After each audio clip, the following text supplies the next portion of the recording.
बेदार हुए हैं कौम के हक में, इलाके के हक में। और इसके लिए अगली इतवार को यानी जो एक नूह के अंदर एक कुल मेवात एक कॉन्फ्रेंस बुलाई जाएगी, उसमें तमाम लीडरशिप को भी बुलाया जाएगा। तो बहुत बड़ी ताकत है हमारे मेवात की। अगर हमारे मेवात के सारे उलमा, मैं कहता हूँ 50% उलमा भी एक साथ आ गए और सामने वालों को दिखा दिया कि भाई ये कौम बेदार हो रही है, हम इनको जगा रहे हैं, तो वो आपके पास आएंगे, आपको उनके पास जाने की जरूरत नहीं है। प्लानों में पिछले जो उनकी कारकर्दगी गुजरी है, 5 साल हैं, 10 साल हैं, उन्होंने उसमें क्या किया। दूसरा ये कि जो 5 साल के लिए अगर वो बन जाते हैं तो वो कौम के लिए क्या क्या करना चाहते हैं, तो ये वो स्पष्ट करते हैं। जरूरत भी है। पूरी मेवात जिस तरह पीछे रहती जा रही है और इस तरीके से आज भी वही तरीका रहा। इसमें कोई नई तरीके से जो ज़रूरत है मेवात की, पानी का मसला है, यहाँ नहरों का मसला है, यहाँ ट्रेन का रेल का मसला है, यहाँ पर ट्रैफिक का मसला है, यहाँ पर रोडों का मसला है, कॉलेजों का मसला एक थोड़ी है। यहाँ रोने वाले नेताओं पर भी उलेमाओं ने कसा तंज। उलेमाओं के फैसले से सियासत में बड़ा होगा फेरबदल। इस बार मेवात का एक एक मतदाता गोत्रपाल से ऊपर उठकर वोट करेगा। मतदाताओं के पास सिर्फ 5 साल में 1 महीने का मौका आता है। इस मौके पर सही उम्मीदवार का चुनाव किया तो मतदाता 5 साल तक खुशहाल रहेगा। अगर अपने वोट का इस्तेमाल नोट के लालच में किया तो 5 साल तक खून के आंसुओं से रोना पड़ेगा। इसलिए उलेमा हजरात लोगों को जागरूक करने और अपने वोट की ताकत का एहसास कराने के लिए जगह जगह मीटिंग आयोजित कर रहे हैं। सियासी और माशरत परेशानियों के हल की तलाश के लिए आज खंड फिरोजपुर झिरका के पंजाबी ढाबा के बैंकेट हॉल में उलेमाओं के एक अहम बैठक आयोजित की गई, जिसमें सैकड़ों उलेमाओं ने शिरकत कर मौजूदा राजनीतिक हालातों को मद्देनजर रखते हुए चर्चा की। सभी उलेमाओं ने अपनी अपनी राय रखी और मेवात इलाके के पिछड़ेपन को हटाने व राजनीतिक सियासत में उलेमाओं की भागीदारी पर भी विचार किया। इस बैठक का मुख्य उद्देश्य किसी विशेष पार्टी को टारगेट करना नहीं है, बल्कि 78 सालों से मेवात के साथ जो अनदेखी और बेरुखी सियासी गलियारों से की गई है, उसका जवाब मांगने के लिए मेवात के उलेमा एकत्रित हुए हैं। आपकी जानकारी के लिए यह भी बता दें कि उलेमाओं की यह पहली बैठक नहीं है, बल्कि चौथी बैठक आयोजित की गई है। मेवात, राजस्थान और दिल्ली के उलेमाओं ने इस बैठक में शिरकत कर राजनीति में बदलाव लाने का मन बनाया है। इस बैठक में यह निर्णय लिया गया है कि आने वाले 1 सितंबर रविवार को नूह में बड़ी बैठक करने का फैसला लिया गया है, जिसमें मेवात के सभी पार्टी दल के नेताओं को आमंत्रित किया जाएगा और मेवात की लंबित पड़ी मांगों से अवगत कराया जाएगा। इस बैठक के दौरान जो उलेमा हजरात की कमेटी तय करेगी, उसके आधार पर अगला फैसला होगा। मेवात के उलेमा और नौजवान एकजुट होकर मेवात के विकास की बात करेगा। अगर जरूरत पड़ी तो उलेमा हजरात निर्दलीय प्रत्याशी बनाकर मैदान में उतारने का निर्णय भी ले सकता है। इस मौके पर अकबर कासमी अडबर, मौलाना नासिर हुसैन उटावड़ी, मौलाना जमील दहलवी, हाजी सब्बीर अहमद, डॉक्टर अशफाक आलम, मौलाना साबिर कासमी, मौलाना आजाद, मौलाना हसन मोहम्मद, हाफिज इस्माइल, मोहम्मद हनीफ मालब और सैकड़ों उलेमा हजरात उपस्थित रहे।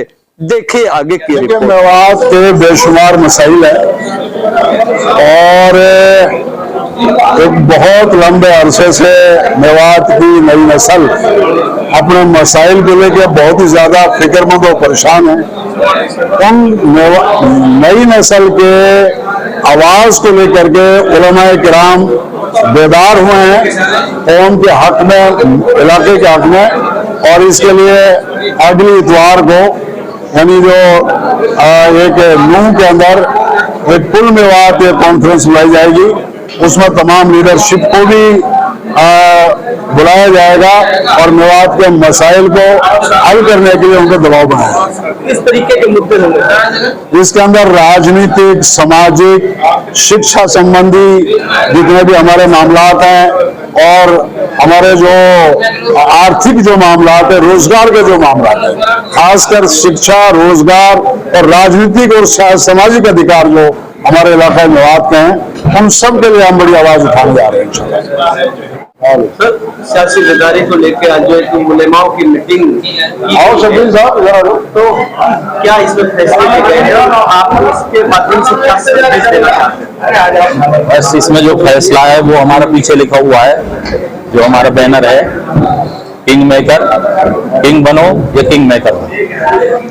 अभी तो ये है कि जो नेता हैं जो मेवात के, कि तो वो ये बात बताएं कि पिछले प्लानों में, पिछले जो उनकी कारकर्दगी गुजरी है, 5 साल है, 10 साल है, उन्होंने उसमें क्या किया है। दूसरा ये कि जो 5 साल के लिए अगर वो बन जाते हैं तो वो कौम के लिए क्या क्या करना चाहते हैं, तो ये वो स्पष्ट कर दें, अपना मंशूर जारी कर दें, मैनिफेस्टो जारी कर दें, बस यही चाहते हैं हम। और अगर वो नहीं करते हैं तो फिर जो है आगे फैसला लिया जाए। मीटिंग कब? वो इतवार को होगी इंशाल्लाह, 9 के अंदर होगी। और उसमें आने वाली जो ये तो ये कल इतवार है, कल परसों उसका उससे अगले इतवार। मौलाना साहब, आज आप मेवात में तशरीफ लाए हैं और यहाँ काफी उलेमा इकट्ठे हुए हैं, तो इस सियासी बेदारी को लेकर यहाँ मीटिंग आयोजित की गई है, तो इसके माध्यम से क्या संदेश आप देना चाहते हैं और क्या क्या फैसले इसमें लेते हैं, क्या कहोगे? अरे देखो, जो भी आज बात रखी गई है मेवात को लेकर, इतने हुकूक हैं आज सब सियासत में दबे हुए हैं। अगर सियासत में दबे हुए तो सियासी आदमियों से हम अपने हक भी तो मांगेंगे, जरूरत भी है। मेवात जिस तरह पीछे रहती जा रही है और इस तरीके से आज भी वही तरीका रहा, इसमें कोई नई तरीके से जो जरूरत है मेवात की, पानी का मसला है, यहाँ नहरों का मसला है, यहाँ ट्रेन का रेल का मसला है, यहाँ पर ट्रैफिक का मसला है, यहाँ पर रोडों का मसला है, कॉलेजों का मसला है। मसला एक थोड़े यहाँ, और ये 70 साल से चले आ रहे हैं मसले, कौन खत्म करेगा इन्हें? अगर ये कौम नहीं जागेगी तो ये आने वाली नस्लों के लिए तो और ज्यादा मुश्किलें बन रही है। आज हमारी बेटियां हैं, बहनें हैं, उनके पढ़ने का क्या मसला पैदा हुआ पड़ा आजकल, जबकि पूरी दुनिया में एजुकेशन बेदारी हर जगह चली हुई है, और हुकूमत मौजूदा का तो नारा भी चल रहा है बेटी पढ़ाने के लिए। तो ऐसे बेटी पढ़ती है क्या? तो इंतजाम ना हो, कॉलेज ना हो, मदरसे ना हो, उनके लिए स्कूलें ना हो, तो ऐसे बेटी पढ़ेगी? खाली जबानी है तो बेटी पढ़ाओ। उसके इंतजाम के लिए जो आज ये उलामा जागे, आज से नहीं पहले से जागे वो उलामा है, और ये इंशाल्लाह ये मेवात के मफाद में है। जो 37-32 जो बिरादर है हमारी, पूरी के पूरी मफाद में है। इसमें किसी धर्म का या मजहब का वो खास वो नहीं है, सबकी जरूरत है, सबका तकाजा है। तो सर, मेवात दिल्ली राजधानी से बिल्कुल मिली हुई है, 30 से 40 किलोमीटर दूरी पर है, लेकिन मेवात पिछड़ा हुआ इलाका है। आखिर इसके पिछड़ेपन को आप किसको जिम्मेदार? भाई मौजूदा जो पॉलिटिशियन हमारी रही है, जो हमारे बीच में से जिनको हम चुन के भेजते हैं, वो खाली हमने तो अपना काम कर दिया, जो उनका काम था इस मेवात के हल्के के लिए, यहाँ के रहने वालों के लिए, यहाँ के बच्चों के लिए, वो उन लोगों ने काम नहीं किया। उन्हीं को जगाने के लिए आज बज़ाहिर ये मीटिंग रखी गई है, और इस इतवार संडे को छोड़कर आने वाले संडे में फिर ये मीटिंग रखी जाएगी, और शायद उनको भी बुलाया जाएगा, उनके सामने फिर ये बात रखी जाएगी कि जो यहाँ के हुकूक है उन्हें पूरा किया जाए। उसमें अहम क्या मुद्दे होंगे सर? मुद्दे यही होंगे जो मेवात के अंदर जो हो रहा, मेवात के अंदर जो आज बिल्कुल एक तरफ डाल दिया गया, भुला दिया गया मेवात को। मेवात किस चीज में साथ नहीं दे रही, हर चीज में साथ है। वोट देते हैं, इलेक्शन में जिताते हैं, वोट देते हैं, हर आदमी उनके साथ देता है। वो कितना साथ देते हैं, उनको जगाने के लिए ये मसाइल, ये मीटिंग आज रखी गई है। सर, सियासी बेदारी को लेकर आज सैकड़ों की तादाद में उलेमा इकट्ठे हुए हैं, जिसमें आप लोगों की खास मेहनत देखी गई है।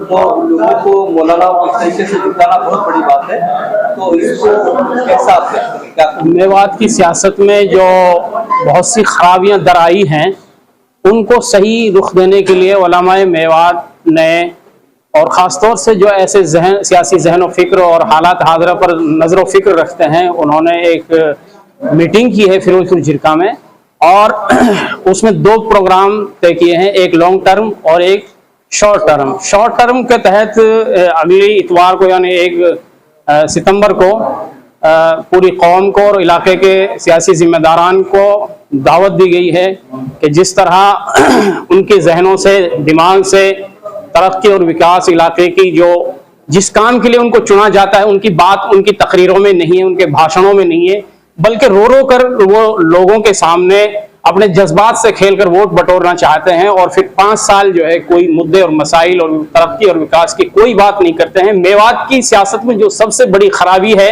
वो मेवात की सियासत हद से ज्यादा मफाद परस्त हो चुकी है। वो कौम हित में नहीं सोचती, इलाके हित में नहीं सोचती, कौमी मसाइल पर उनकी कोई तवज्जो नहीं है, कोई दर्द और फिक्र नहीं है। इसी दर्द और फिक्र को लेकर उलमा ने एक संजीदा मीटिंग की है और इसको गहराई से लिया है, और इस पर अगले जितने भी जब तक इलेक्शन होगा इसमें पार्टी सुप्रीमो तक को भी टच किया जाएगा, और इलाके की जो भी पार्टी रियासत में आएगी उससे अपने मसाइल और मुतालबात मेवात के रखे जाएंगे।